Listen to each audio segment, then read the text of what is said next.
සියලු දෙනාම සාදරයෙන් පිළිගන්නවා අදත් Cinexplain YouTube channel එකට. අද අපි බලන්න යන්නේ දාමඝාතකයෙක් වටා නිර්මාණය වෙලා තියෙන අතිසුපිරි ගණයේ කොරියානු crime thriller චිත්‍රපටයක්.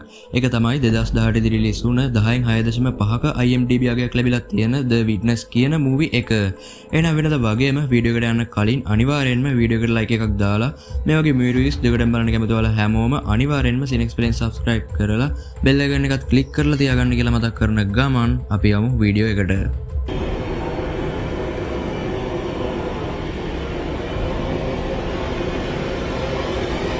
मूवी එක පටන් ගද්දී අපිට පෙන්වන්නේ ෂෙඩ් එකකින් තෙල් ගහන්න එන කා එකක්. ඉතින් මේ කා එක එතනට ආවම ඇතුළේ ඉන්න කවුරු වුණත් ඒ කෙනා ග්ලාස් එක භාගයට විවෘත කරලා එතන වැඩ කරන කෙනාට සල්ලි දෙනවා. ඉතින් එයා කා එකට තෙල් ගහද්දී කා එක ඇතුළේ ඉන්න කෙනා රේඩියෝ එකත් ඔන් කරනවා. ඔන්න ඉතින් මේ කා එකේ ඩිකිය ඇතුළේ කවුරු හරි කාන්තාවක් කතා කරන්න බැරි විදියට ගැට ගහලා හිර කරලා ඉන්නවා කියලා මේ වෙලාවේ අපිට දැනගන්න ලැබෙනවා. ඉතින් මේ කාන්තාවට මේ තෙල් පුරවන සද්දේ ඇහිලා දඟලන්න පටන් ගත්තම ඒ සද්දේ ඇහුනම නිලධාරියට පොඩි සැකයක් ඇති වෙනවත් එක්කම කායක ඇතුලෙන් රේඩියෝ එකේ සද්ද වැඩි කරන්න පටන් ගන්නවා. කොහොම වුණත් ඒ නිලධාරියා මේක වැඩි ගණන් ගන්නේ නැහැ. ඊළඟට මේකා එක එතනින් ඇවිත් කැලයක් පැත්තට තියෙන අතුරු පාරකට එදාන්නේ. ඊට පස්සේ කැලේ මැද හරියටම වගේ ගිහින් කායක ඩ්‍රයිව් කරපු කෙනා ඒ කියන්නේ දාම ඝාතකයා කායකෙන් බැහැලා වලක් කාරන්න පටන් ගන්නවා. ඉතින් මේ අතරතුරේදී අර කාන්තාව එයාගේ අත් කකුල් ලෙහා ගන්න ගමනුයි ඉන්නේ. ඝාතකයා වලහාරලා ඉවර වෙලා මේ කාන්තාව ගන්න කා එකේ ඩිකිය විවෘත කරනවත් එක්කම ඒ කාන්තාව ඝාතකගේ ඔළුවට පහර දීලා එතනින් දුවන් යන්න පටන් ගන්නවා. බිම වැටුණු ඝාතකයා ඉක්මනට Tamanගේ ටෝච් එකත් අරන් ඒ කාන්තාව දුවන් යන දිහා බලාගෙනයි ඉන්නේ. ඊළඟට අපිට පෙන්වන්නේ එදා දවසේ දවල් වුණ සිදුවීමක්. ඉතින් මේ ඉන්නේ hän වැඩ කරන්නේ ගෑස් ස්ටේෂන් එකක සේවකයෙක් විදියට. ඉතින් මේ වෙලාවේ hän කවුරු හරි කාන්තාවක් එක්ක එයාගේ දුව වාහනයකට හැපුණ සිද්ධියක් ගැනයි කතා කර කර ඉන්නේ. ඉතින් එදා රෑ වුණාම hän එයාගේ යාළුවොත් එක්ක හොටෙල් එකකට යනවා. එයා අලුතෙන් ගියක් ගත්තු එකේ සතුට සමරන්න. ඔන්න මේ වෙලාවේ hän එයාගේ බිරිඳ සෝට කෝල් කරනවා. ඉතින් hän දවල් කතා කරපු කාන්තාව සෝගේ යාළුවෙක් වගේම මෙයාලට පුළුවන් විදියට එයාට උදව් කරන්නයි මෙයාලා උත්සාහ කරන්නේ. ඉතින් හැන්ට අද ගෙදර එන්න ටිකක් රෑ වේ කියලා එයා ආයෙත් යාළුවෝ ගාවට එනවා. රෑ වෙලා hän ටිකක් බීමතින් හොටෙල් එකෙන් ගෙදර යන්න පිටත් වෙනවා. ඔන්න මේ වෙලාවේ තමයි ඝාතකයා අර කාන්තාව පස්සෙන් පන්නගෙන එන්නේ. ඉතින් මේ කාන්තාව දිගටම දුවන් ගියාම දකිනවා ඈතින් තියෙන මහල් නිවාස සංකීර්ණයක්. දැන් ඝාතකයා දිගටම මෙයා පස්සෙන් එන හින්දා උදව්වක් ඉල්ල ගන්න හිතාගෙන මේ කාන්තාව නිවාස සංකීර්ණයේ දිහාවට දුවන් යන්න පටන් ගන්නවා. ඉතින් මේ නිවාස සංකීර්ණයේම තියෙන ගෙදරක තමයි hän සහ එයාගේ පවුල ජීවත් වෙන්නේ. hän මෙහෙට ඇවිත් ලිෆ්ට් එකකට එද්දිම ඒක ඇතුලේ හිටිය මේ නිවාස සංකීර්ණයේම ජීවත් වෙන ගැහැණු කෙනෙක් හොඳටම බය වෙනවා. මෙයාගේ නම තමයි චෝයි. ඉතින් hän එයාගෙන් වෙච්ච දෙයට සමාව ඉල්ලලා එයාව අඳුන්වලා දෙනවා. ඔන්න මේ වෙලාවේ චෝයි අහනවා ඔයාට කවුරු හරි කෙනෙක් කෑ ගහන සද්ද ඇහෙන්නේ නැද්ද කියලා. කොහොමුණත් මේ දේ hän වැඩි ගණන් ගන්නේ නැහැ. ඉතින් චෝයිට ඒ ඇහුනේ වෙන මොකුත් නෙවෙයි ඝාතකයා පන්නගෙන එන අර කාන්තාව කෑ ගහන සද්දේ. ඉතින් මේ වෙලාවේ එයා ගොඩක් හයියෙන් උදව් ඉල්ලලා කෑ ගහන ගමන් නිවාස සංකීර්ණයේ ළඟටම දුවන් එනවා. මේ අතරතුරේදී hän එයාගේ ගෙදර ඇතුළට ආවම දකිනවා එයාගේ බිරිඳටයි දුවටයි මේ වෙනකොටත් හොඳටම නිින්ද ගිහින් කියලා. ඊට පස්සේ hän පුඩුවක ඉඳගෙන ටිකක් විවේක ගනිද්දී එකපාරටම එයාට අර ගෑනු කෙනා කෑ ගහන සද්දේ ආයෙත් ඇහෙනවා. ඉතින් hän ගොඩක් කුතුහලෙන් ජනෙල ගාවට ඇවිත් පහළ බැලුවම දකිනවා ඝාතකයා අර කාන්තාවගේ ඔළුවට මිටියකින් පහර දෙන විදිය. ගොඩක් බයින් ඉන්න hän ඉක්මනට පොලිසියට කතා කරන්න හදද්දිම සෝ ගෙදර ලයිට් ඔන් කරනවත් එක්කම හැන්ගේ අතින් ෆෝන් එක අතෑරෙනවා. ඉතින් hän ඉක්මනට ඇවිත් ලයිට් ඔෆ් කරත් මේ වෙද්දිත් ඝාතකයාගේ අවධානය හැන්ගේ ගෙදර පැත්තට ඇවිල්ලා හිටියන්නේ. ඊට පස්සේ සෝ hän බීලා ඉන්න හින්දා කාමරේට එන්නේ නැතුව සාලේ නිදා ගන්න කියලා ආයෙත් නිින්දට යනවා. ඊට පස්සේ hän හෙමීට ජනෙල් ළඟට ඇවිත් ආයෙත් පහළ බැලුවම දකිනවා ඝාතකයා එයාලගේ ගෙදර දිහා බලාගෙන ඉන්න විදිය. ඉතින් hän බිම වැටුණු ෆෝන් එක ආයෙත් ගත්තම ඒක කැඩිලායි තියෙන්නේ. මේ වෙලාවේ ඝාතකයා අර ගැහණු කෙනාගේ මල සිරුර එතනම දාලා ටික දුරක් ඇවිදන් ගිහින් ආයෙත් හැරිලා හැන්ගේ ගෙදර දිහාවට අත දික් කරලා ආයෙත් නිවාස සංකීර්ණයේ දිහාවට එන්න පටන් ගන්නවා. ඉතින් මේ දේවල් වලින් හොඳටම බය වුණ hän එයා ඉන්න ගෙදර දොර ළඟට ගිහින් ගොඩක් අවධානයෙන් දොරට කන තියලා කවුරු හරි එනවද කියලා අහගෙන ඉද්දිම මේ නිවාස සංකීර්ණයේ කරන්ට් එකත් යනවා. දැන් hän දොර ළඟ ඉඳගෙන කල්පනා කරන ගමන් ඉද්දි ටික වෙලාවකින් ආයෙත් කරන්ට් එක එනවා. ඉතින් hän තිබ්බ කුතුහලයේ හින්දාම දොර විවෘත කරලා පැනලා එතන බිම තිබ්බ පත්තරයකුත් අරන් කවුරුත් පේන්න හිටියේ නැති හින්දා ආයෙත් දොර වහද්දිම ඝාතකයා ඇවිත් හැන්ගේ ඇඟට පයින්නවත් එක්කම දොර ළඟ හිටිය hän හීනෙන් බය වෙලා අවදි වෙනවා. ඊට පස්සේ එයා සාලට ඇවිත් ඔරලෝසුව දිහා බැලුවම දැන් වෙලාව හරියටම පාන්දර 4යි. ඔන්න මේ වෙලාවෙම අර ගැහණු කෙනා තාමත් ජීවතුන් අතර ඉන්නවා කියලා අපිට දැනගන්න ලැබෙනවා. ඉතින් ගොඩක් වේදනාවෙන් ඉන්න එයා බිම වැටලා තිබ්බ ෆෝන් එක අරන් පොලිසියට කතා කරන්න යද්දිම එතනට ඝාතකයා ඇවිත් ඒ කෝල් එක කට් කරනවා. මේ වෙලාවේ ඒ ගැහණු කෙනා ගොඩක් වේදනාවෙන් උදව් ඉල්ලන්න පටන් ගත්තම කේන්තියෙන් හිටිය ඝාතකයා මෙයාට පහර දීලා මරලා දානවා. උදේ වෙලා සෝ අවදි වෙලා එළියට ආවම දකිනවා hän ජනේල ළඟට වෙලා පහළ බලන් ඉන්න විදිය. ඉතින් සෝ ඉක්මනට එතනට ආවම පහළ පොලිසියෙන් ඇවිත් පරීක්ෂා කරන ගමන් ඉන්න විදිය දැක්කලා පහළට යන්න හදද්දිම hän එයාට යන්න එපා ඒවා අපිට වැඩක් නෑ කියලා කියනවා. ඉතින් ඝාතකයා තමන්න දැක්ක කියලා හොඳටම දන්න hän දැන් ඉන්නේ ගොඩක් බයෙන් කියලා අපිට මේ වෙලාවේ තේරෙනවා. ඊට පස්සේ hän වැඩට යන්න ලැහැස්ති වෙලා දොර විවෘත කරලා ගොඩක් බයෙන් එළිය වටපිට බලලා ඝාතකයා මෙතන නෑ කියලා තහවුරු කරගන්නවා. ඉස්කෝලේ ඉවර වුණාම මතක් කරලා දුවව අරගන්න වගේම ගෙදර දොරවල් ලොක් කරගන්න කියලා hän මෙහෙන් පිටත් වෙනවා. එයා පහළට ආවම දකිනවා මෙහෙට එන ලිපි තියෙන රාක්කේ තමන්ගේ ගෙදරට ආව මොකක් හරි ලිපියක් තියෙන විදිය. hän ගොඩක් කුතුහලෙන් ඒක ගන්න යද්දිම එතනට කවුරු හරි පිරිමි ළමෙක් ඇවිත් ඒක හැන්ගෙන් උදුර ගන්නවා. ඔන්න මේකෙන් නම් hän ගොඩක් බය වෙලා හයියෙන් කෑ ගහනවත් එක්කම අර පිරිමි ළමයා ඒ ලිපියත් අරන් එතන ඉඳුවන් යනවා. ඉතින් ඒ පිරිමි ළමයාගේ නම ජෝපිල්ගු වගේම එයාට මානසික රෝගයක් තියෙනවා කියලා මේ වෙලාවේ මෙතනට ආව මේ නිවාස සංකීර්ණයේ වැඩ කරන නිලධාරියෙකුගෙන් හන්ට දැනගන්න ලැබෙනවා. hän එළියට ආවම දකිනවා පොලිසියෙන් තවමත් මෙතන පරීක්ෂා කරන විදිය. ඉතින් මේ ඉන්නේ රහස් පරීක්ෂක ජී මෙතන තියෙන පැල්ලම් ළඟට ආවම එතනට එයාගේ සහායකයත් එනවා. ඊට පස්සේ ජී එයාට මේ නිවාස සංකීර්ණයේ ඉන්න අයගෙන් ප්‍රශ්න කරන්න කියලා යන්න යනවා. ඉතින් මේ වෙලාවේ hän එතනට ඇවිත් ගොඩක් බයෙන් වගේ එයාගේ ගෙදර දිහා බලන්න පටන් ගත්තම එතන තිබ්බ රහසිගත කැමරා වලින් ඒ හැම දෙයක්ම රෙකෝඩ් වෙනවා. ඊළඟට අපිට පෙන්වන්නේ මේ ඝාතනය ගැන විමර්ශනය කරන ගමන් ඉන්න රහස් පරීක්ෂක කණ්ඩායම. ඉතින් මේ මරුණා ගැහණු කෙනා මේ නිවාස සංකීර්ණයේ කෙනෙක් නෙවෙයි වගේම මේ ඝාතනය ගැන මොන හරි තොරතුරක් ඒ නිවාස සංකීර්ණයේ ඉන්න අය දන්නවද කියලා එතන ලීඩ මෙයාලට හොයන්න කියනවා. ඉතින් hän මේ වෙද්දිත් එයා වැඩ කරන තැනට ඇවිල්ලා ඉන්නේ. ඔන්න මේ වෙලාවේ එතන ප්‍රවෘත්ති වලිනුත් මේ ඝාතනය ගැන කියනවා දැක්කම hän ගොඩක් බයෙන් ඒ දිහා බලන් ඉද්දි එයාගේ යාළුවෙක් ඇවිත් තට්ටුවක් දැම්මම hän ගැස්සිලා යනවා. මේ අතරතුරේදී ජී නිවාස සංකීර්ණයේ ජීවත් වෙන අයගෙන් මේ ඝාතනය සම්බන්ධව තොරතුරු දන්නවද කියලා ප්‍රශ්න කරත් ජීට මුකුත්ම තොරතුරක් මේ වෙලාවේ දැනගන්න ලැබෙන්නේ නැහැ. ඉතින් දවල් වුණාම hän එයාගේ බිරිඳට කෝල් කරලා දරුවව ඉස්කෝලෙන් ගත්තද කියලා අහනවා. ඉතින් අලුත් ගෙදරක් ගත්තු හින්දා සෝ එයාගේ යාළුවන්ට දවල් කැම දුන්න හින්දා දුවව ගන්න ටිකක් පරක්කු වෙනවා කියලා එයා කියනවා. මේකෙන් හැන්ගේ බය තවත් වැඩි වෙලා සෝට පුළුවන් ඉක්මනට එයාව ගන්න කියලා අබයිනවා. hän වැඩ ඉවර වෙලා ගෙදර එන්න පිටත් වුණාම සෝ සහ දුව එකට ඉන්න ෆොටෝ එකක් එව්වම එයාගේ බය ටිකක් අඩු වෙනවා. ඊළඟට ආයෙත් අපිට පෙන්වන්නේ අසල්වාසීන්ගෙන් ප්‍රශ්න කරන ජී සහ එයාගේ සහායකයව. ඔන්න මේ වෙලාවේ එක ගැහණු ළමෙක් කියනවා එයාට පාන්දර 2ට විතර කවුරු හරි කෑ ගහන සද්දයක් ඇහුණා වගේම එයා සාලේට ඇවිත් ඒක බලන්න යද්දිම එයාගේ අම්මා ගෙදර ලයිට් ඕෆ් කරා කියලා. එතකොටම ඒ ගැහණු ළමයාගේ අම්මා කායකින් ඇවිත් එයාගෙන් අහනවා ඔතන මොකද කරන්න කියලා. ඊට පස්සේ ජී තමන්ව එයාට අඳුන්වලා දීලා අහනවා මේ ඝාතනය ගැන මොන හරි දෙයක් දන්නවද කියලා.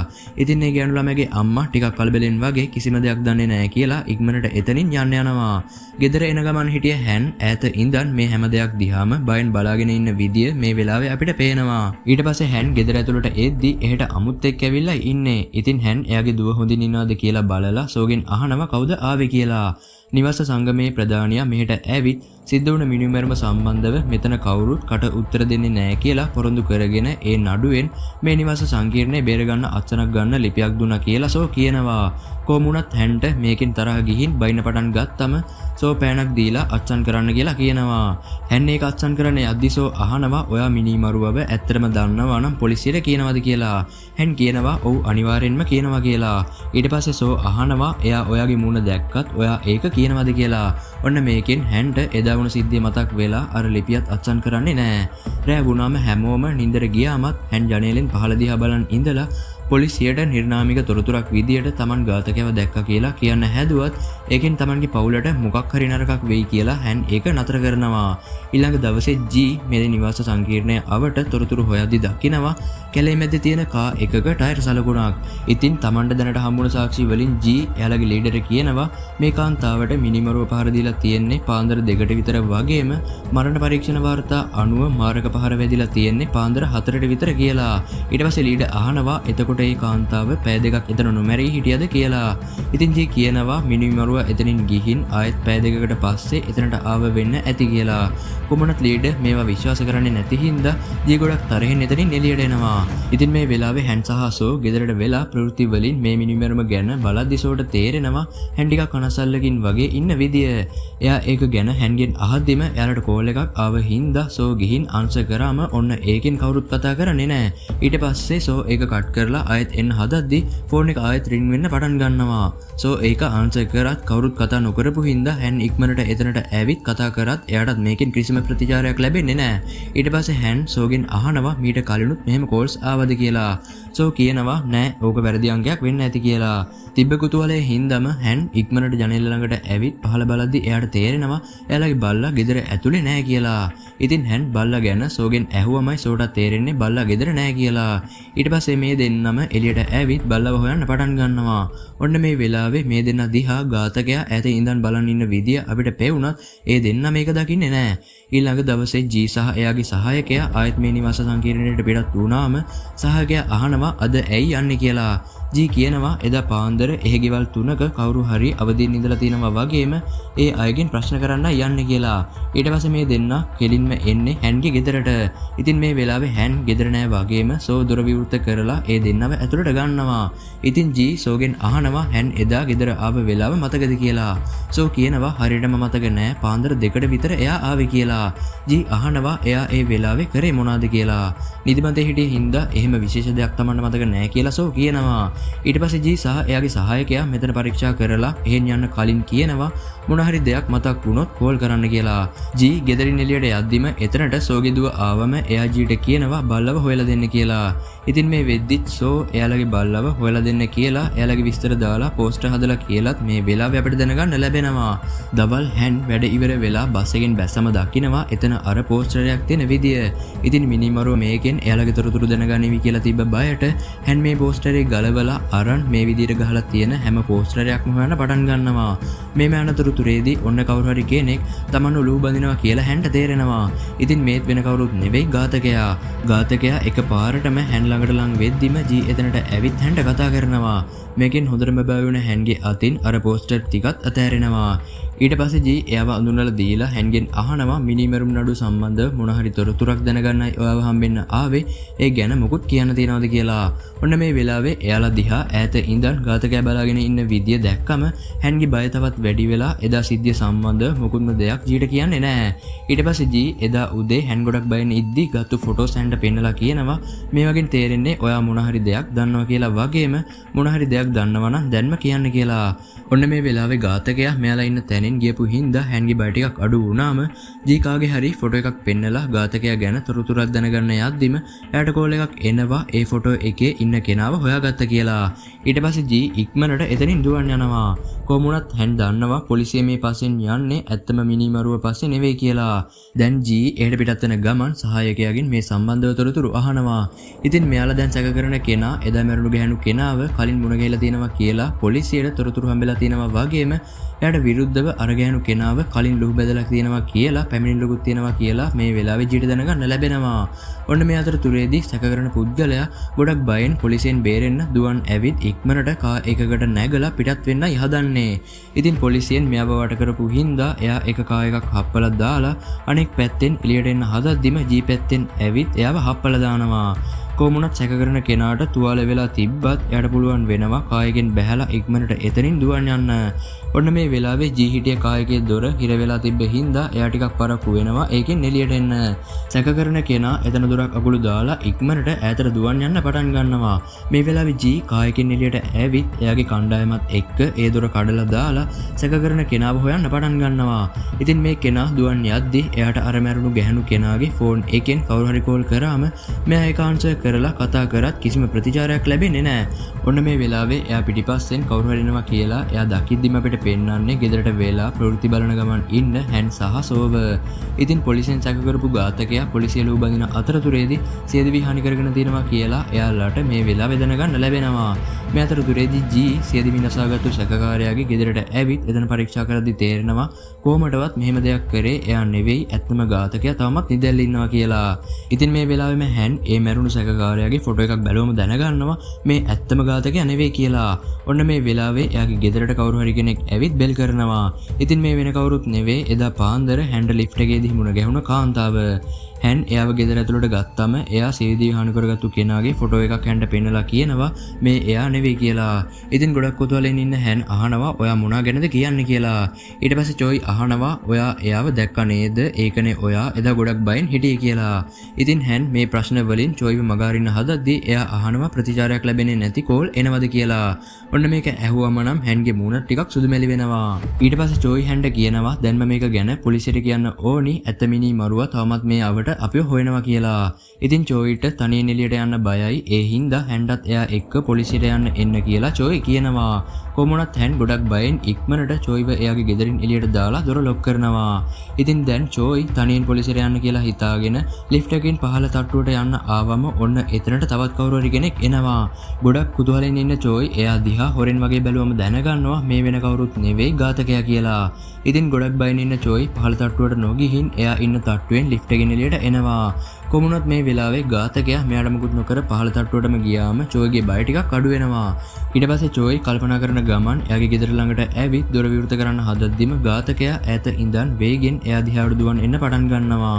ඉතින් මේකෙන් ගොඩක් බය වුණ චෝයිට මේ වෙලාවේ දොර විවෘත කරගන්න බැරුව ඉද්දි ඝාතකයා එයාව අල්ලගන්නවත් එක්කම කල්පනා කරන ගමන් හිටිය හැන්ට සෝගෙන් කෝල් එකක් එනවා. කොමුණත් hän මේක ආන්සර් නොකර චෝයිව මුණ ගැහෙන්න එයා ඉන්න ගෙදරට එනවා. ඔන්න මේ වෙලාවේ එයාගේ ගෙදර දොර බාගෙට ඇරලා දාලා තියෙනවා දැක්කම hän ටිකක් කුතුහලයටපත් වෙනවා. ඊට පස්සේ එයා දොර විවෘත වෙලා තියෙන තැනින් බැලුවම දකිනවා ඝාතකයා දැනටමත් චෝයි මරලා දාලා එයාගේ බොඩි එක එතනින් අයින් කරලා සාක්ෂි හොයාගන්න බැරි විදිහට එතන වෙනස් කරන විදිය. අවාසනාවකට වගේ මේ වෙලාවෙම හැන්ට සෝගින් ආයෙත් කෝල් එකක් එනවා. ඔන්න ඉතින් hän ඉක්මනට කෝල් එක කට් කරත් මේ වෙද්දිත් ඝාතකයාට මේ සද්ද ඇහිලායි තියෙන්නේ. ඉතින් ඇතුලෙන් Taman දිහාවට අඩි සද්දයක් ලං වෙනවා කියලා තේරුණ hän ඉක්මනට එතනින් දුවන් ගියාම ඝාතකයාත් මෙයා පස්සෙන් ලුහු බඳින්න පටන් ගන්නවා. මෙහෙම දුවන් යද්දි හැන්ට එයාගේ ෆෝන් එකත් අතහැරෙනවා. ඒ වුණත් hän ඉක්මනට පහළට දුවන් ඇවිත් සිකියුරිටි රූම් එකට ගිහින් උදව් ඉල්ලුවත් එතන කවුරුත්ම ඇත්තේ නෑ. ඊට පස්සේ එයා එතන තිබ්බ ෆෝන් එකකින් පොලිසියට කතා කරන්න යද්දිම ඔන්න එයාට සෝගේ එයාගේ දුවගේ කටහඬ ඇහෙනවා. ඉතින් hän ආපස්සට හැරිලා බැලුවම දකිනවා සෝ සහ දුවට පිටිපස්සෙන් මිනි මරුව බලාගෙන ඉන්න විදිය. සෝටයි දුවටයි කරදරයක් වෙයි කියලා හිතලා මේ වෙලාවේ hän පොලිසියට කෝල් නොකර ෆෝන් එක පැත්තකින් තියනවත් එක්කම ඝාතකයා එතනින් යනවා. ඊට පස්සේ hän ඉක්මනට එයාලා ළඟට දුවන් ඇවිත් ගොඩක් කලබලෙන් ඒ දෙන්නව එතනින් ඈතට එක්කන් යනවත් එක්කම ඔන්න මේ වෙලාවෙම මෙතනට ජීත් එනවා. ජී හැන්ගෙන් අහනවා අද පවුලයත් එක්ක ඇවිදින්න යනවද කියලා. hän ගොඩක් කලබලෙන් වගේ ඔව් කියලා අයත් නිවාස සංකීර්ණ දිහා බලද්දි දකිනවා මෙයාලා දිහා ඝාතකයා බලාගෙන ඉන්න විදිය. ඉතින් ජී සියදි විහාන කරගත්තු සැකකාරයාගේ ෆොටෝ එක පෙන්නලා හැන්ගෙන් අහනවා මේ එයා නෙවෙයි නේද කියලා. ඉතින් දැන් හැන්ට මේ වෙලාවේ කර කියා ගන්න දෙයක් නැතුව ගොඩක් බයෙන් බලාගෙන ඉද්දි ජී කියනවා කටින් කියන්න බැරි නම් ඔළුව හොලවන්න කියලා. කොහොමුණත් hän මිනි මරුවට ඇහෙන්නම හයින් කෑ ගහලා කියනවා මම මේ මුකුත්ම දෙයක් දන්නේ නැහැ කියලා. ඔන්න ඒත් එක්කම මිනි මරුවත් එතනින් යනවා වගේම ජීත් මෙහෙන් පිටත් වෙනවා. ඉතින් මේ වෙලාවෙම මෙයාලා ළඟට මෙයාලගේ නැති වුණ බල්ලා ආයදුවන් ආවම හැන්ට තේරෙනවා මේ හැම දෙයක්ම කරන්නේ අර ඝාතකයා කියලා. ඊළඟට අපිට පෙන්වන්නේ පොලිසියට වෙලා තවත් කල්පනා කරන ගමන් ඉන්න ජීව. ඉතින් අනික් අය මිනි මරුව සීදී හානි කරගත්තු එකට සතුටු වුණත් ජීට තේරෙනවා මේ මැරුණේ ඇත්තම මිනි මරුව නෙවෙයි කියලා. ඊළඟ දවසේ උදේ hän වැඩට යන්න ලෑස්ති වෙලා ලිෆ්ට් එකට ආවම එතනට තවත් කවුරු හරි කෙනෙක් ඇවිත් චෝයි අතුරුදහන් වෙලා එයාව හොයලා දෙන්න කියලා එතන පෝස්ටර් එකක් කලවනවා. ඉතින් hän නම් දැන් හොඳටම දන්නවනේ චෝයි දැනටම ජීවිතුන් අතර නැහැ කියලා. hän ගොඩක් කලබලෙන් ඉක්මනට ලිෆ්ට් එකෙන් එළියට ඇවිත් යන්න හදද්දිම ඒ කෙනා හැන්ට කතා කරනවා. ඉතින් මේ චෝයිගේ සැමියා පාක්. එයා හැන්ට කියනවා චෝයිව දැක්කොත් එයාට අනිවාර්යෙන්ම කියන්න කියලා. ඊළඟට අපිට පෙන්වන්නේ තවත් තොරතුරු හොයන ගමන් ඉන්න ජීව. ඉතින් මේ වෙලාවේ එයාට දැනගන්න ලැබෙනවා එදා අර ගෑනු කෙනාව ඝාතනය කරපු දවසේ කළු පාට කා එකක් අතුරුදහන් වෙලා තියෙනවා කියලා. ජී තොරතුරු හොයන ගමන් ඉද්දි එතනට එයාගේ සහායකයා ඇවිත් අහනවා මගේ ලැප්ටොප් එක අරන් ඔයා මොනවද කරන්නේ කියලා. ඊට පස්සේ ජී අහනවා ඇයි මේ තොරතුරු මොකුත් එයාට කිව්වේ නැත්තේ කියලා.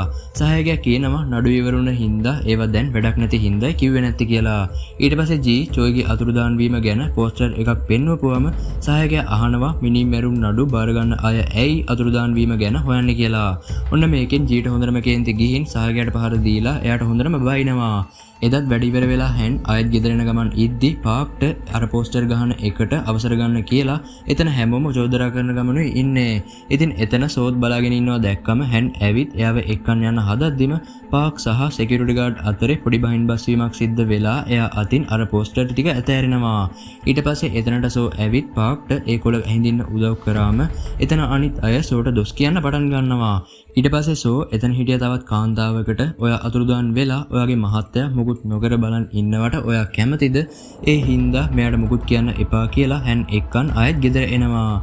ඉතින් දැන් ජී සහ සහායකයා අර අතුරුදහන් වුණ කායක හොයාගෙනයි තියෙන්නේ. ඒ කායක සාක්ෂි හොයාගන්න බැරි විදිහට පුච්චලා දාලා තිබ්බත් මේ වෙලාවේ එයාලට ඒකේ GPS එක හොයාගන්න පුළුවන් වෙනවා. ඊට පස්සේ එයාලා ඒකෙන් චිප් එක එළියට ගත්තම එයාලට පුළුවන් වෙනවා ඝාතකයාගේ ලිපිනය හොයාගන්න. ඊට පස්සේ මේ දෙන්නා ගෙදර හොයාගෙන ගියාම එතනත් වහලා දාලා හිටියන්නේ. කවුරුත් පේන්නේ හිටියේ නැති හින්දා මෙයාලා ආයෙත් වාහනේට ඇවිත් ඝාතකයා එනකම් බලාගෙන ඉද්දි ඔන්න කවුරු හරි කෙනෙක් ඒ ගෙදර ගේට්ටුව ළඟට ඇවිත් ටිකක් වටපිට බලලා සැකෙන් වගේ ගෙදර ඇතුළට ඇතුළු වෙනවා. ඉතින් මේ විදියට සැකෙන් වගේ ඇතුළු වුණ හින්දා ජීට හොඳටම පැහැදිලි වෙනවා මේ ඉන්නේ අනිවාර්යෙන්ම ඝාතකයා කියලා. කොහොම වුණත් දැන් ඝාතකයා මැරුණා කියලා පොලිසියෙන් වගේම මිනිස්සුත් හිතාගෙන ඉන්න හින්දා මෙයාලට මේ ඉන්නේ ඇත්ත ඝාතකයා කියන්න සාක්ෂිකාරයෙක් අවශ්‍යයි. ඊළඟ දවසේ ජීගේ සහායකයා ඝාතකයාව ලුහු බඳින්න පටන් අරන් එයා වැඩ කරන තැනටත් එනවා. මේ වෙලාවේ හැන් හොටෙල් එකක කෑම කන ගමන් ඉද්දි එතනට ජී ඇවිත් ඇත්ත ඝාතකයාගේ ෆොටෝ එකක් එයාට පෙන්නනවා. ඔන්න මේක දැක්කම හැන් උදැනම බය වෙලා ඉන්නේ. ඊට පස්සේ ජී කියනවා මෙයා නේද ඇත්තම ඝාතකයා. අපි මෙයාව හොයාගත්තා ඒත් අපිට සාක්ෂිකාරයෙක්ව අවශ්‍යයි කියලා. කොහොම වුණත් හැන් මේවට උත්තර නොදී ආයෙත් කෑම කන්න පටන් ගත්තම ජී කියනවා ඔයා විතරක් නෙවෙයි මෙහි තව සාක්ෂිකාරයෙක් ඉන්නවා ඒ තමයි ජෝ පිල්ගු කියලා. ඉතින් එයාට මානසික රෝගයක් තියෙන හින්දා පොලිසියට එයාගෙන් ලැබෙන සාක්ෂි මදි හින්දායි හැන්ගෙන් මේ ගැන අහන්නේ. ඊට පස්සේ හැන් එතනින් නැගිටලා කෙලින්ම එන්නේ නිවාස සංකීර්ණයේ සිකියුරිටි රූම් එකට. දැන් හැන් ගාඩ්ගෙන් අහනවා ජෝ පිල්ගු කොහේ හරි ඉන්නවා දැක්කද කියලා. ගාඩ් කියනවා එයා දැන් ටිකකට කලින් මෙතනින් ඇවිදන් ගියා සමහර විට ජංක් ෂොප් එකට ගිහින් ඇති කියලා. හැන් පිල්ගුව හොයන්න පිටත් වෙලා ටික දුරක් ගියාම දකිනවා රෙඩ් බුල් ටින් වගේකුත් අරන් පාරේ දුවන් යන පිල්ගුව. ඊට පස්සේ හැන් එයා පිටිපස්සෙන් දුවන් ගිහින් එයාගේ කරෙන් අතක් තිබ්බහම පිල්ගුව ගොඩක් බය වෙලා එයාගේ අතේ තිබුණු ටින් ටිකත් එයාට අතහැරෙනවා. ටික වෙලාවකින් පිල්ගු හැන්ව අඳුරගත්තම හැන් අහනවා ළඟදී ඔයාව පොලිසියෙන් හම්බෙන්න ආවද කියලා. පිල්ගු නෑ කියලා කිව්වම හැන් කියනවා පොලිසියෙන් ඇවිත් ඔයාව හම්බෙලා කාගේ හරි ෆොටෝ එකක් පෙන්නලා එයා දන්නවද කියලා ඇහුවොත් ඔයා දන්නේ නෑ කියන්න වගේම ඔයා ඔව් කියලා කිව්වොත් ඝාතකයා ඔයා පිටිපස්සෙන් එයි කියලා. ඊට පස්සේ හැන් අහනවා තොප්පියක් දාගෙන මිටියකින් කාන්තාවක් මැරුව කෙනා ඔයා දැක්කද කියලා. පිල්ගු ටික වෙලාවක් කල්පනා කරලා හැන්ගෙන් අහනවා ඔයත් එයාව දැක්කද කියලා. හැන් ආයෙත් එයාගෙන් අහනවා ඔයා ඝාතකයව දැක්කද කියලා. ඔව් මම එයාව දැක්කා තොප්පියක් දාගත්තු මිනිහෙක් දැනුත් අපේ දිහාවට එනවා කියලා පිල්ගු කියනවා. ඔන්න ඒත් එක්කම හැන්ට තේරෙනවා කවුරු හරි කෙනෙක් එයාලා දිහාවට වේගෙන් ඇවිදන් එනවා කියලා. හැන් එතන තිබ්බ ටින් එකක් හිමීට අරන් අර මිනිහයා ලඟ වුණ ගමන් එයාට ඒකෙන් ගැහුවත් එයා හැන්ව බිම වට්ටලා පාරට තියලා තද කරගන්නවා. හැන් ගොඩක් වේදනාවෙන් කෑ ගහන්න ගද්දි ඔන්න එතනට ජී ඇවිත් අර මිනිහයාට කියනවා හැන්ව අතාරින්න කියලා. ඉතින් මේ ඇවිල්ලා හිටියෙත් ඝාතකයා නම් නෙවෙයි තවත් පොලිස් නිලධාරියෙක්. හැන් ගොඩක් බයෙන් වගේම වේදනාවෙන් ඉද්දි ජී ආයෙත් අර ෆොටෝ එක පෙන්නලා අහනවා මේ ඇත්තම මිනිමරුව නේද කියලා. ගොඩක් කේන්තියෙන් ඉන්න හැන් මම දන්නේ නැහැ කියලා එතනින් යන්න යනවා. ඊට පස්සේ ජී හැන් ළඟට ඇවිත් ගොඩක් කේන්තියෙන් මහ පාන්දර ඝාතකේ කාන්තාවක්ව මරනවා ඔයා ඇස් දෙකෙන් දැක්කා ඒත් නිහඬව ඉන්න එකද ඔයාගේ උත්තරේ ඌ තවත් නිදල්ල ඉන්නවා ඌ මේ වගේ තවත් මිනිස්සු කී දෙනෙක් මරලා දායිද කියලා හන්ගෙන් අහනවා. ඊට පස්සේ hän අහනවා ඔයාද මගේ පවුල ආරක්ෂා කරන්න කියලා. ජී කියනවා ඌ ඇත්තම ඝාතකයා නම් දැන්ම ඌව හිරේට දාන්න ඕනි. ඒකට අපිට ඔයාගේ කට උත්තරේ ඕනි කියලා. hän මේකට උත්තර නොදුන්නම ජී කියනවා ඔයා දැන්ම අපිට ඇත්ත කිව්වොත් ඔයාගේ අතුරුදාන් වුණ අසල්වාසියා චෝයිවත් පණ පිටින් අපිට හොයාගන්න පුළුවන් වෙයි කියලා. කොහොමුණත් hän දැන් දන්නවනේ චෝයි ජීවතුන් අතර නැහැ කියලා. මේකෙන් එයා ගොඩක් දුකෙන් අඬන්න පටන් ගත්තාම අර පොලිස් නිලධාරියා ජීට කියනවා පිළිගු පැනලා ගිහින් කියලා. ඊට පස්සේ hän සහ ජී ගොඩක් කලබලෙන් එයාව හොයන්න පිටත් වෙනවා. මේ මැවිදන් යද්දි hän දකිනවා අතුරු පාරක වැටලා තිබුණ ටින් එකක්. ඊට පස්සේ hän සහ ජී ඒ පාරේ යන්න පටන් ගත්තාම ගොඩනැගිලි ඉදිකිරීමක් ළඟ වැටලා තිබිලා තවත් ටින් එකක් එයාලට හම්බෙනවා. ඊළඟට ඒ දෙන්න ඒ ගොඩනැගිල්ල ඇතුළට ආවම ජී දකිනවා මොන හරි දෙයක් රෙද්දකින් වහලා දාලා තියෙන විදිය. ඊට පස්සේ එයා හැනුත් එක්ක එතනට ඇවිත් ඒ රෙද්ද අයින් කරාම ඔන්න එතන ඉන්නේ හොඳටම ලේ එන පිල්ගු. ජී එයාගේ මූණට තට්ටුවක් දැම්මම දැනගන්නවා එයා තවමත් ජීවතුන් අතර කියලා. ඊට පස්සේ ජී ඉක්මනට ඇම්බියුලන්ස් එකකට කතා කරලා පිල්ගුවත් අරන් රෝහලට එනවා. ඉතින් පිල්ගුට මේ සිද්ධ වුණ දෙයින් හැන්ටත් මේ වෙලාවේ ලොකු පසුතැවීමක් වගේම දුකක් දැනෙනවා. එයා ජීට කියනවා ඔයා හිතනවා ඇති මම ආත්මාර්ථකාමී කෙනෙක් කියලා. ඒත් මායි මගේ බිරිඳයි දුවයි අපේ දේවල් උකස් තියලයි මේ මහල් නිවාස සංකීර්ණයට ආවේ අපිට ආයේ යන්න තැනක් නැහැ කියලා. ඒ වගේම hän කියනවා අතුරුදාන් වුණ කාන්තාව ඒ කියන්නේ චෝයිව දැනටමත් පහළ තට්ටුවේ මරලා දාලා තියෙන්නේ කියලා. රැ වෙලා hän ආයෙත් ගෙදර ආවම සෝට මේ හැම දෙයක් ගැනම කියනවා. සෝ අහනවා ඔයා ඇයි මේ දේවල් කලින් නොකිව්වේ කියලා. hän කියනවා මට ඕන උනේ අපේ පවුල ආරක්ෂා කරන්න කියලා. ඉතින් දැන් hän චෝයි එක්ක එදා පොලිසියට නොගියපු එක ගැන ගොඩක් පසුතැවීමකටුයි ඉන්නේ. එයා සෝට ගෙදර දොරවල් අගුළු දාන්න කියලා කෙලින්ම එන්නේ පොලිසියට. ඔන්න මේ වෙලාවේ එතන හිටිය ටීම් එකේ ලීඩර් අර ඝාතකයාගේ ෆොටෝ එක පෙන්වපුවාම hän ඔව් කියලා කියනවා. ඒත් එක්කම ජී එයාගේ ටීම් එකත් එක්ක ඉක්මනට ඇත්තම ඝාතකයාගේ ගෙදරට පිටත් වෙනවා. ඉතින් මේ වෙනකොටත් ඝාතකයාගේ ගෙදර ළඟ ඔත්තු බලන දාලා හිටිය තවත් පොලිස් නිලධාරියෙකුගෙනුත් ඝාතකයා ගෙදර ඉන්නවද කියලා අහලා ජී එහෙට ගිදිගටම පිටත් වෙනවා. මේ අතරතුරේදී hän Taman දැක්ක හැම දෙයක් ගැනම පොලිසියට කියන ගමනුයි ඉන්නේ. මේ වෙද්දි ජී ඝාතකයාගේ ගෙදරට ඇතුළු වෙලා එයාගේ කණ්ඩායමත් එක්ක උඩ තට්ටුවට ආවම දකිනවා ඝාතකයා ගොඩක් සංසුන් විදියකට කාමරයක තියෙන පුටුවක ඉඳ ගන්න විදිය. ඉතින් ජී ගොඩක් කුතුහලයෙන් ඉද්දි එයා දකිනවා ඝාතකයා මේ වෙද්දිත් මෙතන පිපිරීමක් ඇති කරන්න හැමදේම සූදානම් කරලා තියෙන්නේ කියලා. ඔන්න ඒත් එක්කම ඝාතකයා එකපාරටම හැංගෙනවත් එක්කම එතන පුපුරනවා. මේ සිද්ධ වුණ දෙයින් ජීට පොඩි කම්පනයක් වගේ ඇති වෙලා ආයෙත් නැගිට්ටම දකිනවා ඝාතකයා කාමරේ ජනේලයක් කඩලා එතනින් පැනලා යන විදිය. කොමුණ ජීට මේ වෙලාවේ පොඩි කම්පන තත්ත්වයක් තිබ්බ හින්දා ඝාතකයාව අල්ලගන්න වෙන්නේ නැහැ. ඉතින් දැන් hän තවමත් පොලිසියට වෙලා කල්පනා කරන ගමන් ඉද්දි ජී සහ එයාගේ කණ්ඩායම එහෙට එනවා. hän එයාලව දැක්කම එතනට ඇවිත් ජීගෙන් අහනවා මොකක්ද සිද්ධ වුනේ කියලා. ජී උත්තර නොදී ඉද්දි hän ගොඩක් කේන්තියෙන් එයාට බයින්න පටන් අරන් අහනවා තමුන්ලා ඌව අල්ලගත්තේ නැද්ද කියලා. ඉතින් ජීට මේවට කිසිම උත්තරයක් දී ගන්න බෑ. ඊට පස්සේ hän ඉක්මනට එහෙන් පිටත් වෙලා ගෙදරට එද්දි සෝට කෝල් කරලා කියනවා ගෙදර දොරවල් ජනෙල් හොඳට ලොක් කරගෙන ඉන්න මම ඉක්මනට ගෙදර එනවා කියලා. ඉතින් ජී හන්ගේ පස්සෙන් එන ගමන් එයාට කතා කරත් hän ජීව ඇහුනේ නැහැ වගේ ඉක්මනට පාරේ ආව ටැක්සි එකක නැගලා එතනින් යන්න යනවා. ඔන්න මේ වෙලාවේ ජී පාරේ අනික් පැත්තට යන ගමන් තිබ්බ කාර් එකක් ආයෙත් හරවලා ඒ ටැක්සි එක පස්සෙන් යන විදිය දැක්කම ගොඩක් කුතුහලයටපත් වෙනවා. hän ටික දුරක් ආවම දකිනවා කාර් එකක් එයාලගේ පස්සෙන් එනවා කියලා. ඉතින් මේ හන්ගේ පස්සෙන් එන්නේ ඝාතකයාද? ඒකට උත්තරේ තව ටිකකින් ලැබෙයි. දිගටම වීඩියෝ එක බලන්න. ඊට පස්සේ hän ඩ්‍රයිවර්ගෙන් අහනවා අපේ පිටිපස්සෙන් එන්න කාර් එක අපිව ලුහුබදිනවා වගේ දැනෙන්නේ නැද්ද කියලා. කොමුණ ඩ්‍රයිවර් මේක වැඩි ගණන් ගත්තේ නැති වුණාම hän එක පාරටම ටැක්සි එකේ සුක්කානම හරවලා එතන තිබ්බ අතුරු පාරකට එනවා. ඉතින් මේත් එක්කම මෙයාලව ලුහුබදපු කාර් එකට මෙයාලව මග ඇරෙනවා. ඉතින් දැන් ඩ්‍රයිවර් හන්ට හොඳටම බනිද්දි hän සමාව ඉල්ලලා ආයෙත් යමු කියලා කියනවා. ටැක්සිය ආයෙත් පිටත් වුණාම ඔන්න අර කාර් එක අතුරු පාර දිගේ මෙයාලා දිහාවට ඉස්සරහින් එන්න පටන් ගන්නවා. ඉතින් ඩ්‍රයිවර් ඉක්මනට ටැක්සිය ආයෙත් රිවර්ස් ගත්තත් අර කාර් එක ඇවිත් ටැක්සිය හැප්පෙනවා. ඉතින් මේකෙන් ඩ්‍රයිවර්ට හොඳටම අමාරුයි වගේම හන්ටත් ගොඩක් තුවාලයි. hän ඉක්මනට වැටලා තිබුණ ෆෝන් එක ගන්න නැවුනම දකිනවා අර කාර් එකේ ආව කෙනා මිටියකුත් අරන් කාර් එකෙන් බැහැලා hän දිහාවට එන විදිය. ඉතින් එයා ටැක්සිය ළඟට ඇවිත් ඒකේ ජනේලෙ බින්දලා හන්ට මිටියෙන් ගහන්න හයද්දිම හන්ට පුළුවන් වෙනවා ඒකෙන් බේරෙන්න. ඊට පස්සේ hän කාර් එකේ දොර විවෘත කරාම අර මිනිස්සයා අතින් මිටිය අතෑරලා එයා වැටෙනවා. hän ඉක්මනට එළියට ඇවිත් එතනින් පැනලා යන්න හැදුවත් අරයා හන්ව අල්ලගෙන එයාට පහර දීලා එතන වට්ටනවා. ඊට පස්සේ එයා හන්ගෙන් අහනවා ඔයා එහෙම දෙයක් කරේ ඇයි කියලා. ඔන්න ඉතින් මේ ඇවිත් ඉන්නේ වෙන කවුරුත් නෙවෙයි චෝයිගේ සැමියා පාක්. එයා ගොඩක් කේන්තියෙන් හන්ගේ හුස්ම හිර කරලා මරන්නයි හදන්නේ. ඉතින් මේ වෙද්දිත් පාක්ට දැනගන්න ලැබිලා තියෙනවා එදා චෝයි අවසාන වතාවට මුණ ගැහිලා තියෙන්නේ හන්ව කියලා. පාක් අහනවා චෝයි දැන් ඉන්නේ කොහෙද කියලා. hän ගොඩක් වේදනාවෙන් කියනවා එයා ආයෙත් එන්නේ නැහැ මම එතනට යනකොටත් එයා මැරිලා හිටියේ කියලා. ඉතින් පාක් දිගටම හන්ගේ හුස්ම හිර කරද්දිම වාසනාවකට වගේ ජී එතනට ඇවිත් පාගේ උරහිසකට වෙඩි තියනවා. ඊට පස්සේ hän ඉක්මනට නැගිටලා පාක් ළඟට ඇවිත් ජීට කියනවා වෙඩි තියන්න එපා මේ ඉන්නේ ඝාතකයා නෙවෙයි කියලා.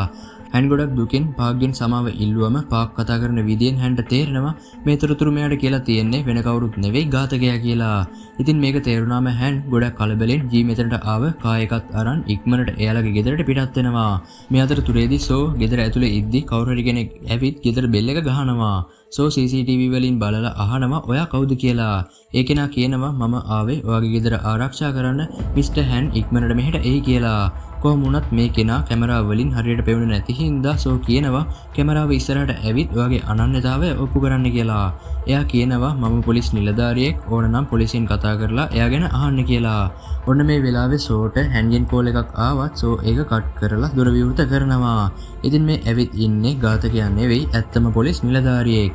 ඉතින් සෝ දොර විවෘත කරාම දොර ළඟ තිබ්බ මොකක් හරි උරේකුත් අරන් නිලධාරියා ගෙදර ඇතුළට එනවා. ඉතින් එයා ඒක සෝට දෙද්දි දකිනවා ඒකේ හොඳටම ලේ තැවරිලා තියෙන විදිය. ගොඩක් කුතුහලෙන් ඉන්න නිලධාරියා ඒක ඇතුළ බැලුවම එයාට ඒක අතෑරෙනවා. ඉතින් ඒක ඇතුළේ තියෙන්නේ සෝගේ බල්ලගේ ඔළුව. මේකෙන් සෝත් හොඳටම බය වෙලා කෑ ගහන්න පටන් ගත්තම ඝාතකයා පිටිපස්සේ ඉඳන් දුවගෙන ඇවිත් නිලධාරියාට පහර දීලා සෝ ඉස්සරහම එයාව දරුණු විදියට ඝාතනය කරනවා.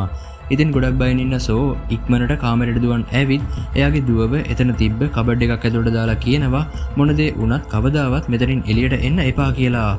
දුව ඒකට එකග වුණාම සෝ කබඩ් එක වහලා දානවා. මේ අතරතුරේදී ඝාතකයා හැන් එදා තමන්ව දැක්ක ජනේලෙ ගාවට ආවම දැනගන්නවා හැන් අනිවාර්යෙන්ම තමන්ව පැහැදිලිවම දැකලා තියෙනවා කියලා. ඊට පස්සේ ඝාතකයා ආයෙත් සෝ ඉන්න කාමරේ ළඟට ඇවිත් ඒකේ දොරේ ලොක් එක කඩන අතරතුරේදී සෝ ඇතුලෙන් කාමරේ බඩු මුට්ටු තියලා දොර හිර කරනවා. මේ සද්ද ඇහිලා සෝගේ දුවත් කබඩ් එකෙන් එළියට එන්න හදද්දි සෝ කියනවා ඉක්මනට ඇතුළට යන්න කියලා. දුව ඇතුළට යනවත් එක්කම ඝාතකයා දොරේ ලොක් එක කඩලා දොර තල්ලු කරාම හේතු වෙලා හිටිය සෝ වැටෙනවා. ඊට පස්සේ ඝාතකයා කාමරේ ඇතුළට එන්න හදද්දිම සෝ එයාගේ ඔළුවට කාමරේ තිබ්බ අයන් එකකින් පහර දෙනවත් එක්කම ඝාතකයා එතනින් පොඩ්ඩක් ඈතට යනවා. ඊට පස්සේ සෝ කාමරෙන් එළියට ඇවිත් ආයෙත් ඝාතකයාට පහර දෙන්න හැදුවත් එයා සෝව අල්ලලා එතන තිබ්බ මේස් එක වැදෙන්න තල්ලු කරාම සෝ එතනම වැටෙනවා. ඉතින් දැන් ඝාතකයා බිම් වෙලා ඉන්න සෝ දිහාවට ටිකින් ටික ලං වෙද්දි ඔන්න එකපාරටම සෝගේ දුව කාමරෙන් එළියට ඇවිත් සෝට හයියෙන් කතා කරනවා. මේත් එක්කම ඝාතකයාගේ අවධානය සෝගේ දුව පැත්තට ගියාම සෝ එයාගේ දුවට ඉක්මනට දුවන් යන්න කියලා කෑ ගහනවා. ඉතින් දුව එතනින් දුවන් ගියාම ඝාතකයාත් එයා පස්සෙන් යන්න පටන් ගන්නවා. කොහොම වුණත් ඝාතකයා කාමරෙන් යන්න හදද්දි සෝ එයාගේ කකුලෙන් අල්ල ගන්නවා. ඊට පස්සේ ඝාතකයා සෝගේ ඔළුව අල්ලලා එතන බිම කීප වතාවක්ම ගහද්දි ඝාතකයාට ඇහෙනවා සෝගේ දුව දොර වහන සද්දේ. ඒත් එක්කම ඝාතකයා සෝව අතෑරලා ආයෙත් දුව පස්සෙන් යන්න පටන් ගන්නවා. කොහොම වුණත් සෝ මේ වෙලාවේ එතන තිබ්බ ඝාතකයාගේ මිටිය අරන් එයාගේ කකුලකට පහර දුන්නම ඝාතකයා ගොඩක් වේදනාවෙන් එතනම වැටෙනවා. ඊට පස්සේ සෝ ඉක්මනට එතනින් නැගිටලා දුවන් ඇවිත් දුව හොයන්න පටන් ගන්නවා. ඉතින් මේ අතරතුරේදී ඝාතකයා අර මිටියත් අරන් ගෙදරින් එළියට ඇවිත් සෝ පස්සෙන් එනවා. ටික දුරක් ගියාම සෝට දුව මුණ ගැහුනම එයා දුවවත් අරන් ලිෆ්ට් එකට යන්න හදද්දිම ඔන්න ඒ පැත්තේ ඉඳන් ඝාතකයා ඇවිත් මිටියෙන් මෙයාලට දමලා ගහනවා. කොමුණත් සෝට පුළුවන් වෙනවා ඒකෙන් බේරිලා දුවවත් අරන් ආයෙත් ආපස්ස හැරිලා දුවන්න. ඉතින් දැන් ඝාතකයා අර මිටිය ආයෙත් අතට අරන් මෙයාලා පස්සෙන් දිගට මුළු බඳින්න පටන් ගන්නවා. සෝ සහ දුව පඩි පෙලෙන් පහලට උදව් ඉල්ලලා කෑ ගහන ගමන් දුවන් එද්දි ඝාතකයාත් ගොඩක් වේදනාවෙන් එයාලා පස්සෙන් එනවා. ඔන්න මේ වෙලාවෙම මෙහෙට හැන් එද්දියා දකිනවා ගොඩක් සෙනග වට වෙලා බිල්ඩින් එක දිහා බලන් ඉන්න විදිය. අනිවාර්යෙන්ම ඝාතකයා දැන් ඇවිල්ලා ඉන්නවා කියලා තේරුණ හැන් ඉක්මනට ඒ පැත්තට දුවන් යන්න පටන් ගන්නවා. දැන් සෝ දුවවත් අරන් පඩි පෙලෙන් පහලට එද්දි දකිනවා මේ ඝාතකයා දැනටමත් මේ සිකියුරිටි ගාඩ්වත් මරලා දාලා කියලා. මේ වෙලාවෙත් ඝාතකයා මිටියෙන් දමලා ගැහුවත් මෙයාලට ඒක වදින්නේ නැහැ. දිගටම පහලට ආවම අවාසනාවකට වගේ සෝගේ කකුල පැටලිලා එයා වැටෙනවා. දැන් ඝාතකයා ටිකෙන් ටික මෙයාලට ළඟට ලං වෙද්දි සෝ දුවට දුවන්න කියලා කිව්වත් දුව සෝ ඉස්සරහට ඇවිත් අඬන ගමන් ඝාතකයාට කියනවා අනේ අපිව මරන්න එපා කියලා. ඒ වුණත් ඝාතකයා මිටිය අරන් මෙයාලට පහර දෙන්න යද්දිම ඔන්න එතනට කවුරු හරි පිරිමි දෙන්නෙක් ආව හින්දා ඝාතකයාට මෙයාලව මරන්න බැරි වෙනවා. ඔන්න මේත් එක්කම මේ සිද්ධිය එතන තවත් අය දකිනවා වගේම ඈත ඉඳන් හැන් කෑ ගහන ගමන් එන සද්දෙත් ඝාතකයාට ඇහෙනවා. ඒ හින්දාම ඝාතකයා එතනින් යනවත් එක්කම හැනුත් මෙතෙන්ට ඇවිත් සෝසා දුව හොඳින් ඉන්නවද කියලා බලලා ඝාතකයාව ලුහු බඳින්න පටන් ගන්නවා. හැන් ගොඩක් කේන්තියෙන් Taman පස්සෙන් දුවන් එනවා කියලා ඝාතකයාත් මේ වෙලාවේ දකිනවා. ඉතින් ඔයාලට මතක ඇති එදා අර කාන්තාව කැලේ ඉඳන් මේ මහල් නිවාස සංකීර්ණ ගාවට දුවන්නා විදිය.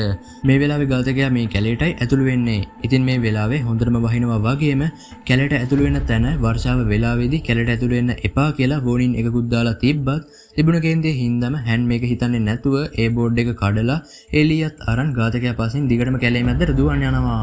ඉතින් ඝාතකයා පේන්න හිටියේ නැති හින්දා hän කෑ ගහනවා මේ දැන්ම මගේ ඉස්සරහට එන්න කියලා. ඔන්න ඒත් එක්කම ඝාතකයා පිටිපස්සෙන් ඇවිත් හැන්ට පහර දෙන්න හැදුවත් hän ඒකෙන් බේරෙනවා. ඊට පස්සේ ඝාතකයා හැන්ගේ අතට මිටියෙන් පහර දුන්නම අර ලීය එයාගේ අතින් නැතෑරෙනවා. ඝාතකයා හැන්ට දිගටම පහර දුන්නම ගොඩක් වේදනාවෙන් ඉන්න hän ගහක් මුල වැටෙනවා. ඊට පස්සේ ඝාතකයා හැන්ගේ බඩට මිටියෙන් පහර දීලා ආයෙත් මිටිය ගන්න හදද්දිම hän ඝාතකයාත් තල්ලු කරගෙන ඇවිත් එයාව එතන තිබ්බ ගහක හප්පනවා. කොහොමුණත් ඝාතකයා ආයෙත් නැගිටලා ඇවිත් හැන්ට දිගටම පහර දෙන්න පටන් ගන්නවා. ඉතින් hän බිම වැටලා ඉද්දි එතන තිබ්බ ගලක් අතට අරන් ඝාතකයාගේ කකුලට පහර දුන්නම ඝාතකයාත් එතන වැටෙනවා. ඊට පස්සේ hän ඝාතකයාගේ මිටිය අතට ගන්නවත් එක්කම ඝාතකයා ඇවිත් හැන්ගේ කකුලකින් ඇදලා අරන් එයාව එතන තිබ්බ ගහක වැදෙන්න විසි කරලා හැන්ගේ මූණට පයින් ගහනවා. ඔන්න මේ වෙලාවේ මේ කැලේ ගොඩක් වැස්ස හින්දාම වතුර පාරුවත් හැදිලා තියෙන්නේ. ඉතින් දැන් ඝාතකයා බිම වැටලා ඉන්න හැන්ගේ ඔළුවට මිටියෙන් පහර දෙන්න හදද්දිම hän ඝාතකයාගේ අත හපනවා. ඒ හින්දාම මේ වෙලාවේ ඝාතකයාට බැරි වෙනවා හැන්ට පහර දෙන්න. ඝාතකයා ගොඩක් උත්සාහ කරලා එයාගේ අත හැන්ගේ කටින් ගත්තම ඔන්න එයාගේ අතේ කෑල්ලක් මේ වෙදිත් නෑ වගේම ඒක තියෙන්නේ හැන්ගේ කටේ. ඊට පස්සේ ඝාතකයා ගොඩක් තරහින් මිටියත් අරන් ආයෙත් හැන්ට පහර දෙන්න එද්දි hän එතන තිබුණ පොඩි ගහක් ගලවලා ඒකේ මුලෙන් ඝාතකයාගේ ඔළුවට පහර දෙනවා. මේත් එක්කම ඝාතකයා වැටුනම hän ගොඩක් කේන්තියෙන් එයාගේ මූණට පහර දෙන්න පටන් ගන්නවා. ඉතින් දැන් අර වතුර පාර නායෑමක් බවට පත් වෙලා තියෙන්නේ. hän ඝාතකයාගේ හුස්ම හිර කරලා මරන්න හදද්දිම නායෑමට මේ දෙන්නම අහු වෙනවා. ඊළඟට අපිට පෙන්වන්නේ මේ වැස්ස ඉවර වෙලා ආයෙත් කාලගුණය යහපත් වුණාම සිද්ධ වෙන දේ. ඉතින් පස්සට හිටියේ හැන්ට මේ වෙලාවේ ආයෙත් සිහිය ඇවිත් නැගිටම දකිනවා මේ කැලේ පොළව යට මීට කලින් මරලා වලලපු අයගේ ගොඩක් මලසිරුරු තියෙන විදිය. hän වටපිට බලද්දී දකිනවා ඝාතකයාත් ගොඩක් වේදනාවෙන් හිමීට ආයෙත් නැගිටින විදිය. ඉතින් මේක දැක්කම හැන්ගේ කේන්තිය තවත් වැඩි වෙලා එතන තිබ්බ ගලකුත් අරන් ඝාතකයා ළඟට ආවම දකිනවා මේ වෙද්දිත් ඝාතකයාගේ බඩේ ලීයක් ඇනිලා එතනින් හොඳටම එන විදිය. ඉතින් දැන් ඝාතකයා මැරෙන්න ගොඩක් ළඟයි කියලා තේරුණ hän එයාට පහර නොදී ගලත් විසි කරලා දාලා එතනින් හැරිලා යනවා. ඊළඟට අපිට පෙන්වන්නේ රෝහලෙන් ප්‍රතිකාර අරන් ඉන්න හැන්ව. ඔන්න මේ වෙලාවේ මෙතනට ජී ඇවිත් ගොඩක් සතුටෙන් හැන්ට කතා කරනවා. hän මේ වෙලාවේ එයාගෙන් අහනවා ඇයි එයා මේ විදියට මිනිස්සු ගොඩක් මරලා දැම්මේ කියලා.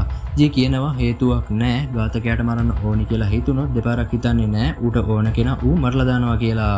ඊළඟට අපිට පෙන්වන්නේ මේ ප්‍රදේශයෙන් අයින් වෙලා ඈතකට පදිංචිට යන්න සූදානම් වෙන hän සහ එයාගේ පවුලේ අය. ඉතින් රෑ වෙලා hän එයාලා අලුතෙන් ආව මහල් නිවාස සංකීර්ණ මැද්දට ඇවිත් බැලුවම දකිනවා ගෙවල් කිහිපයක ලයිට්ස් ඔන් කරලා තියෙන විදිය. මේ වෙලාවේ hän මට උදව් කරන්න කියලා ගොඩක් හයියෙන් කීප වතාවක්ම කෑ ගහනවා. ඉතින් කවුරුත්ම එළියට ඇවිත් බැලුවේ නැති හින්දා මේ වෙලාවේ හැන්ට තේරෙනවා එදා අර කාන්තාව කොච්චර තනි වෙන්න ඇතිද කියලා. ඉතින් මේ විදියට ලොකු පණිවිඩයක් අපිට ලබා දීලා මේ මූවි එකත් ඉවර වෙනවා. එහෙනම් හමු වෙමු ආයෙත් මේ වගේම වීඩියෝ එකකින්. ඔයාලට සුබ දවසක්.